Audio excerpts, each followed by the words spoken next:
there's nowhere quite like Venice. Once one of the richest places on earth, for centuries this floating city was the preeminent centre for East-West exchange. Something which may explain why Venice's most iconic symbol has distant and quite unexpected origins. Well, we think we discovered that the lion is Chinese. In western Hunan province, we'll explore a craft that's woven into the local fabric. The bride behind me is wearing a special Miao wedding dress, and in Miao culture, mothers weave their blessings into their daughters' wedding dresses. Every stitch is a cherished memory, each pattern a wish for the future. Welcome to Crossing Cultures. Join us as we explore the very best traditions of both China and Europe.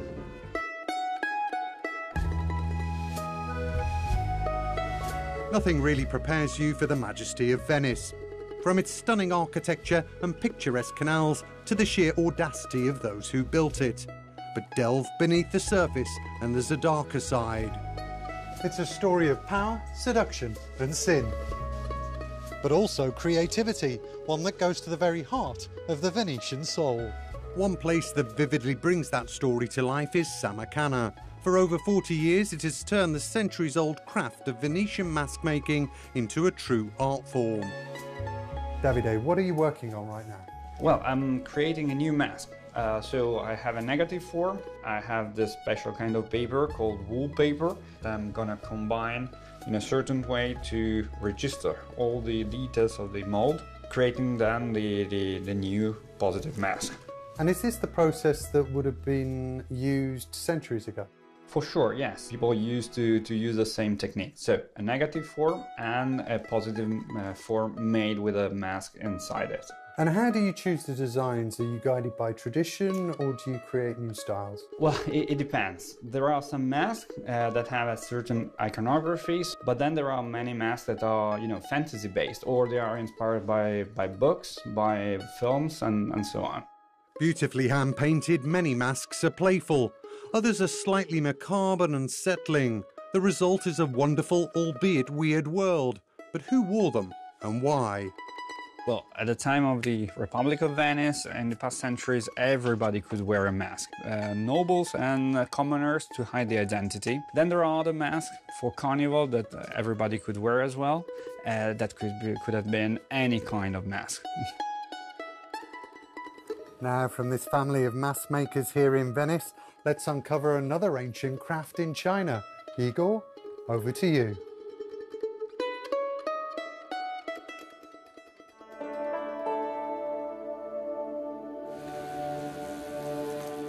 The Miao are one of China's oldest ethnic groups.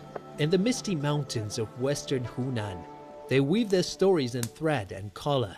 远古时期的苗族历经了5000多年的迁徙，在迁徙的过程当中，苗族会把自己经历的一些地方，然后经历的一些故事，会绣在服饰上，然后逐步演变到现在呢，其实苗绣是苗族妇女，然后用来装点生活的一种很美的工艺。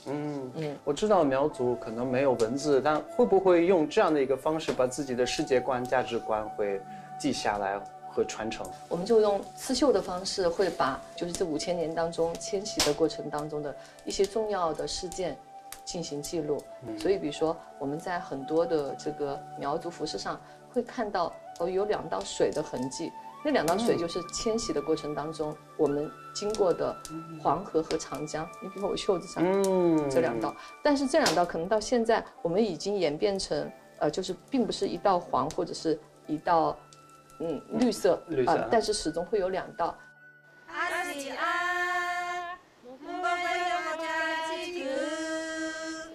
苗绣在历史上，我们的针法有300多种了，但是随着社会的发展，其实很多针法失传了，现在常用的也就6、7种了。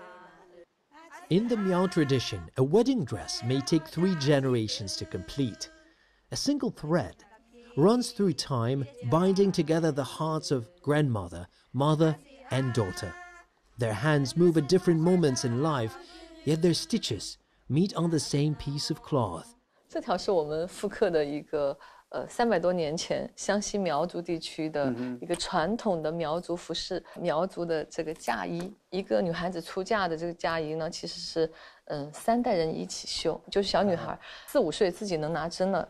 开始，然后就跟着自己的妈妈，跟着自己的奶奶，然后3代人一起绣嫁衣，然后成年出嫁的时候，其实那一套嫁衣就凝聚着3代人的祝福，带着一个家族的祝福，然后走进他的新的这个家庭。其实苗绣，不光是简单的美，它其实是苗族我们说大爱精神的一种展示和传承。So the red is actually the color of festivity in China. So back in the day, the wedding dress was actually not white; it was red because red was always like shining with happiness.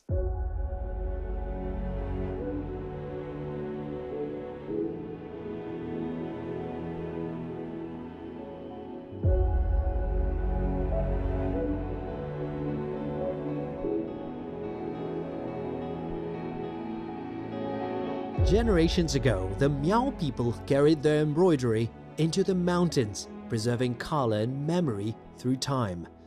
Now, through Yihua's hands, these threads of tradition journey outward again, sharing their story with the world.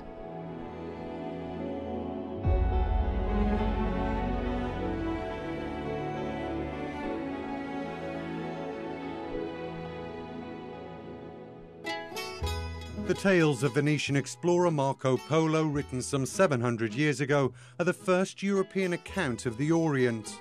But to what extent were Venice's links already forged with the Far East and China before his journey there? Could the city's symbol tell us more?